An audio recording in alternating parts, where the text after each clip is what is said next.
একটা কথা মনে রাখবেন, আপনি ঘুমাবেন কিন্তু আপনার রোগ ঘুমাবে না।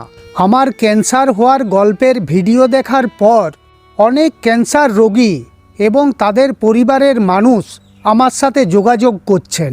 তাদের মানসিক অবস্থা, জ্বালা যন্ত্রণা আমি সব কিছুই খুব ভালো করে বুঝতে পারছি।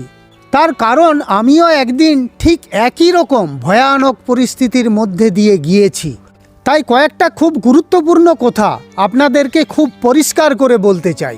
যদি কোনো ডাক্তার আপনাকে বলেন যে আমার মনে হচ্ছে এটা ক্যান্সার হতে পারে, তাহলে কিন্তু এক মুহূর্ত সময় নষ্ট করবেন না। যত তাড়াতাড়ি সম্ভব বড় হাসপাতালে দেখান।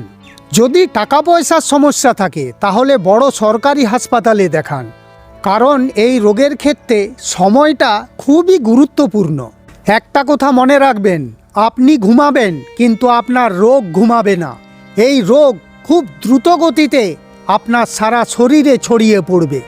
আর একটা কথা মনে রাখবেন, এটা কোনো সাধারণ রোগ নয় যে 2-4টে ওষুধ খেলেই কয়েকদিন পর ঠিক হয়ে যাবেন। এই রোগের চিকিৎসা অনেক দিন ধরে চলে।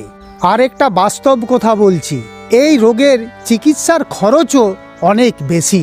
তাই শুরুর থেকে মানসিকভাবে এই বড় লড়াইয়ের জন্য নিজেকে প্রস্তুত রাখুন। আর একটা অতি গুরুত্বপূর্ণ কথা বলছি, খুব মন দিয়ে শুনবেন। যে ভুলটা বেশিরভাগ মানুষই করে থাকেন সেটা হচ্ছে কোনো দালালের খপ্পরে পড়বেন না। কারণ টাকার লোভে দালালরা আপনাকে ভুল জায়গায় নিয়ে যাবে। যেখানে আপনার 3 টাকা খরচ করার প্রয়োজন পড়বে, দালালরা সেখানে আপনাকে 300 টাকা খরচ করিয়ে ছাড়বে। তাই কোনো দালালের কথায় বিশ্বাস করবেন না। আর সবশেষে একটা কথা বলছি, আপনারা চাইলেই আমার সাথে যোগাযোগ করতে পারেন।